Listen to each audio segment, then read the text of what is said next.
विपक्ष को छोड़िए, असदुद्दीन ओवैसी हैं, ओवैसी साहब को क्यों नहीं बनाते आप असदुद्दीन ओवैसी साहब सांप्रदायिक दंगे भड़काने की बात करते हैं। नहीं, ऐसा उनके ऊपर कोई 400 फ्रेम नहीं हुआ आज तक, कोई FIR तो नहीं हुई उनके ऊपर, कोई दिखा दीजिए FIR है कि आप हमें एक भी FIR दिखा दीजिए असदुद्दीन ओवैसी के ऊपर हुई हो। बता रहे हैं असदुद्दीन ओवैसी बढ़िया अल्टरनेट है, आप उनको बना सकते हैं प्रधानमंत्री, वो देश को चला सकते हैं बढ़िया बेहतरीन तरीके से। 2 बार पिछले चुनाव में मोदी जी जीते हैं, तब वो 0% वोट भी नहीं लेके आ पाए हैं और आप उन्हें प्रधानमंत्री की छवि में देख रहे हैं। बताइए मैडम, आपने क्वेश्चन किया था कि मोदी जी नहीं तो और कौन, तो हमने बता दिया कि असदुद्दीन ओवैसी हैं, उनके अलावा वो एक ऑप्शन है हमारे पास देश में। देश के लिए एक एक्सपीरियंस बंदा चाहिए चलाने के लिए, ऐसे नौ सीखे। तो मनमोहन सिंह जी एक्सपीरियंस बंदे थे क्या जब उनको PM बनाया गया था? उन्होंने देश के पहले PM थे क्या? वो भी तो PM बने थे, 10 साल उन्होंने राज किया। बैकअप बहुत सॉलिड था। तो असदुद्दीन ओवैसी के ऊपर क्या प्रॉब्लम, उनके साथ क्या प्रॉब्लम है बताइए? उनके अंदर क्या बैकअप नहीं है? मदरसे में बैठने वाला, मदरसे में बैठने का क्या देश चला सकता है? मदरसे में बैठने वाला क्या MP नहीं बन सकता या PM नहीं बन सकता या क्या इस देश को नहीं चला सकता? ये कहाँ लिखा है? प्रधानमंत्री की छवि के लिए सांप्रदायिक व्यक्ति चाहिए या फिर जो तो फिर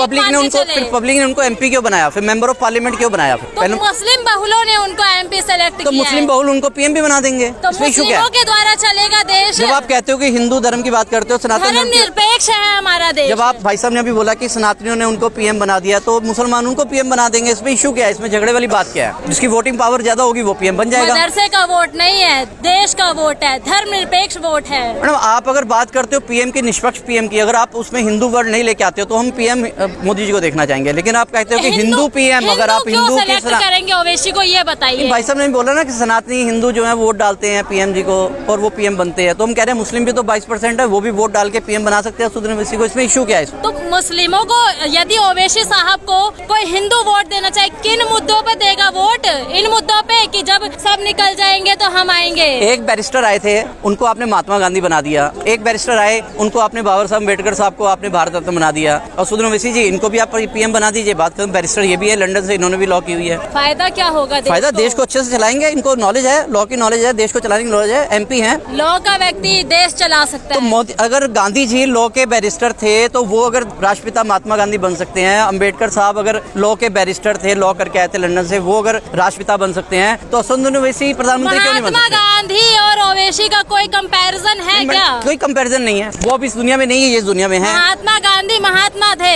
ओवैसी जी एक महात्मा क्या वो संत थे क्या? वो कौन सा पीठ चलाते थे? वो देश को आजादी हरिद्वार पे तपस्या करते थे क्या? देश को आजादी दिलाई उन्होंने, महात्मा गांधी जी ने। सिखों ने आजादी नहीं दिलवाई, और सांसद के अंदर उनको सबसे अच्छा सांसद का उनको इनाम मिला हुआ है, उनको सम्मानित किया गया संसद के अंदर। सांसद तो बृजभूषण भी अच्छे घोषित किए गए थे। मैडम, उनके ऊपर अभी चार्ज फ्रेम नहीं हुआ ना, अभी तो उनको FIR हुई, अभी तो चार्ज होगा, अभी कोर्ट डिसीजन लेगी, उसके बाद हम लोग कहेंगे। हम किसी के बारे में ऐसे नहीं कह सकते, जब तक कोर्ट बैठी है, हाई कोर्ट बैठी है, सुप्रीम कोर्ट बैठी है, जब वो कहेगी कि हाँ ये मुजरिम है तो हम मानेंगे। तो 24 के लिए आपका किस प्रकार रुख है? मैं तो असदुद्दीन ओवैसी जी को वोट दूंगा कि असदुद्दीन ओवैसी को प्रधानमंत्री बनाया जाए। सबसे बेहतरीन जो है वही लीडर है इस टाइम देश के अंदर, जो बेबाक बात करता है, जो लोगों की बात रखता है। नहीं, वो ना शामिल करे, लेकिन उनके अंदर है 22% की पॉपुलेशन है, 22% जो अपना PM बना सकती है। मुस्लिम पॉपुलेशन है 22% देश के अंदर, वो चाहे तो बना सकते हैं। सारे मुस्लिम का वोट नहीं दे रहे हैं, दे रहे हैं। तो सारे हिंदू कौन सा मोदी जी को वोट दे रहे हैं? बहुत सनातनी धर्म यहाँ पर जो वो कहते हैं हम हिंदू है ही नहीं, जो शेड्यूल कास्ट है वो कहते हैं हम हिंदू है ही नहीं, जो सिख है वो कहते हैं हम हिंदू है ही नहीं, जो मुस्लिम है वो कहते हैं हम हिंदू है ही नहीं, जैन कहते हैं हम नहीं है, तो वो दे कौन रहा उनको वोट? कौन वोट दे रहा है उनको? बताइए, आप बताइए। PM के तौर पर आप PM के तौर पे नहीं, पहले जो है ना, पहले MP को वोट दी जाती है, PM के तौर पे नहीं दी जाती है। पहले एरिया के अंदर मेंबर ऑफ पार्लियामेंट को चुना जाता है। लोग कहते हैं ओवैसी को भड़काते हैं। सर, वो भड़काते नहीं है, वो अपनी बात रखते हैं, बेबाक अपनी बात रखते हैं। अगर भड़काते तो उनके ऊपर चार्ज फ्रेम करो ना, आप FIR करो, उनके ऊपर डाल दो, उनको जेल के अंदर। ऐसे वक्तव्यों का क्या मतलब है कि जब मोदी चले जाएंगे, योगी चले जाएंगे, तब क्या होगा? ये तो सीधा सनातनियों को टारगेट कर रहे हैं ना। नहीं, हम सनातनियों को किसी को टारगेट नहीं कर रहे हैं, हम किसी कौम को टारगेट नहीं कर रहे हैं। हम एक बात कर रहे हैं, अगर आप बात कर रहे हैं कि मोदी जी, आपने पूछा ना उनका अल्टरनेट, उनका और कौन सा अल्टरनेट मांगा है, तो हम प्रधानमंत्री मोदी ने अपने आप को 2024 में प्रधानमंत्री घोषित कर लिया है, क्या कहेंगे इस पर? नहीं, वो तो ऑलरेडी प्रधानमंत्री हैं, प्रधानमंत्री घोषित करे ना करे क्या फर्क पड़ता है? लेकिन ये तो कॉन्स्टिट्यूशन राइट है लोगों का, जो कॉन्स्टिट्यूशन राइट है, जो वोटिंग की एक पावर है, जो भीमराव अम्बेडकर साहब ने दी थी, वो उसके बाद तय होता है कि कौन PM बनता है, कौन नहीं बनता है। प्रधानमंत्री मोदी कह रहे हैं कुरकम छिपाने के लिए विपक्ष इंडिया नाम यूज कर रही है। नहीं, इंडिया नाम यूज करना कोई ऐसे नाम बदल कोई इशू नहीं है। कोई भी नाम रख सकता है, ये देश हमारा स्वतंत्र है, कोई भी किसी नाम को भी रख सकता है। कोई उन्होंने जो उसको डिटेल में बताया INDI है, उसका अलग मतलब बनता है। क्या इंडिया आपको घोषित करना, पहले से भविष्यवाणी करना ठीक है? जब नहीं, देखिए अब मैं अगर घोषित कर दूं कि असदुद्दीन ओवैसी साहब जो है वो इस देश के प्रधानमंत्री बनेंगे 2024 में, तो घोषित करने से कुछ नहीं होता है। बाकी सब नंबरों के ऊपर डिपेंड करता है। अभी अब विश्वास प्रस्ताव जो भी घोषित हुआ है, जो भी हुआ है वो भी वक्त बताएगा, तय बताएगा। अभी वोट से अटल जी की सरकार गिर गई थी। नहीं, वो टाइम चला गया। आजकल EVM का मशीन है, आजकल EVM मशीन का टाइम है। आजकल वोट की पावर नहीं रही है, आजकल EVM की पावर रही है। जिसके पास EVM की पावर है वो वोटिंग राइट अपने पास कर लेता है। बाकी रही बात, अगर जैसे हम मनमोहन सिंह जी की बात करते हैं तो उनके टाइम में एक भी अविश्वास पत्र जो है आज तक पारित नहीं हुआ। और लेकिन ये बात है कि जो भी बने हैं उनके अविश्वास पत्र हुआ है, पारित हुआ है, यहाँ भी पारित हुआ है। EVM से बन रही है सर, मैं नहीं कहूँगा EVM से बन रही है, लेकिन EVM के अंदर कुछ तो लोचा है, क्योंकि जो EVM को ये खत्म नहीं कर रहे हैं। काफी कंट्रियों ने EVM को खत्म कर दिया। जहाँ से EVM बनी थी उस कंट्री ने भी EVM को खत्म कर दिया। वो भी उस कंट्री में भी EVM को चुनाव नहीं होता है। आप बैलेट से हार मान लिया है।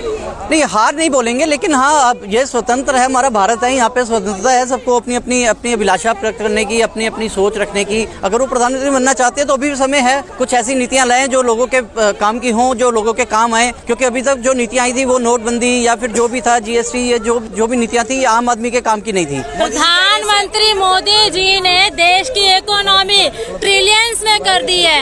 मैडम, हम चाहते हैं कि हमारे मोदी जी प्रधानमंत्री बन के आए, लेकिन वो काम तो करें पब्लिक के लिए, पब्लिक को काम तो दिखे। काम दिखता नहीं है। हर मोदी, घर घर मोदी जी काम कर रहे हैं। नहीं, हम भी कहें कि अल्लाह अकबर और असदुद्दीन को ओवैसी को प्रधानमंत्री बनाए, ऐसे नहीं होता। अब लोग कहें, जो मुस्लिम कंट्री के मुस्लिम कहें जी अल्लाह अकबर और असदुद्दीन ओवैसी को प्रधानमंत्री बनाए, ऐसे पॉसिबल नहीं है। ठीक है, सेमी इंडिया मतलब समझा नहीं आपकी बात। ईस्ट इंडिया और आतंकवादियों से तुलना कर रहे हैं इंडिया की। नहीं सर, जो मर्जी तुलना करें, लेकिन देखिए ये कॉन्स्टिट्यूशन यहाँ पर जो हमारा जो कॉन्स्टिट्यूशन राइट है वोटिंग का, जो है, जो एक वोट से जो आपने बताया कि अटल जी की सरकार गिर गई थी, ये तय करेगा, ये आम जनता तय करेगी।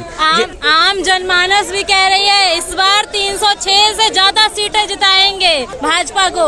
नहीं, देखिए, मैं तो शायद मोदी जी को वोट नहीं दूंगा। बाकी यहाँ जो इतने लोग खड़े हैं, इतने में से आप सर्वे करिए, सभी लोग मोदी जी को वोट नहीं देते हैं। अच्छा, इंडिया के प्रति आपके क्या विचार है? इंडिया हमारा देश है, हम लोग अलायंस जो बनी है। नहीं, अलायंस जो बनी है वो देखिए, एक जब तक